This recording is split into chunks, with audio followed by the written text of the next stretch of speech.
పడుకునే విధానం. పడుకునే ముందు ప్రవక్త సల్లల్లాహు అలైహి వసల్లం వారు కుల్ సూరాలు చదివేవారు.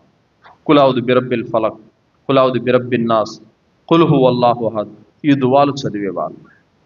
చాలామంది ఏం చేస్తుంటారంటే, ధర్మజ్ఞానం లేనటువంటి ముస్లిములు నిద్రలో కొంతమంది ఏడుస్తున్నారని, కేకలు పెడుతున్నారని, ఉలిక్కి పడుతున్నారని, అదిరి పడుతున్నారని తాయెత్తులు, దారాలు, అంతరాలు కడుతూ ఉంటారు. పిల్లలకి, పెద్దలకు కూడా కట్టుకుంటా ఉంటారు నల్ల దారాలు ఏవేవో.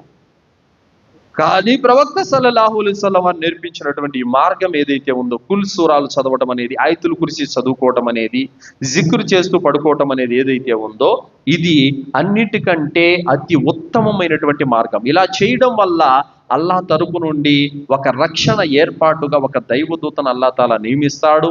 అనేక కీడుల నుండి, శైతాన కీడుల నుండి కూడా అతను రక్షించబడతాడు.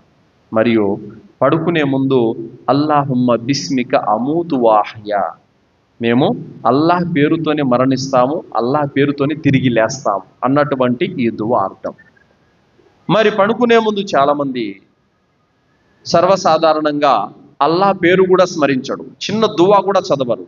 ఏదో ఆ పాటలు, మ్యూజిక్, అవి సినిమాలు అవి చూస్తూ చూస్తూ చూస్తూ ఫోన్ అలాగే పెట్టి నిద్రపోతారన్నమాట.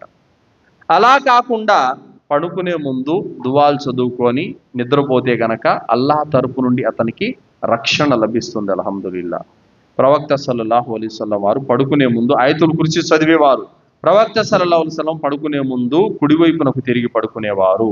మరియు ఆయన నిద్రపోయే ముందు జిక్ర్ చేసి నిద్రపోయేవారు అని చెప్పడం జరిగింది. ఇదంతా కూడా ఒక ముస్లిం యొక్క రోజువారీ ఆచరణలు.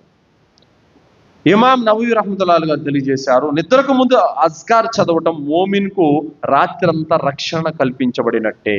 అంటే జిక్రే అజ్కార్ చేయడం వల్ల ఒక ముస్లింకు రాత్రంతా అతను పడుకొని నిద్రపోయినా కూడా అతని ఇబాదత్తులో ఉన్నట్టే. అల్లాహు అక్బర్. చూసారా, పడుకొని అతను నిద్రపోతున్నాడు, ఏం చేయట్లేదు, జిక్ర్ చేసి పడుకోవడం వల్ల ఇబాదత్తులో ఉన్నట్టేనంట. నిద్రపోయినా కూడా ఇబాదత్తులో ఉన్నట్టే. అంత ఘనత ఉంది అల్హమ్దులిల్లా. కావున జిక్ర్ అనేది, దువాలనేది తప్పనిసరిగా చేయాలి.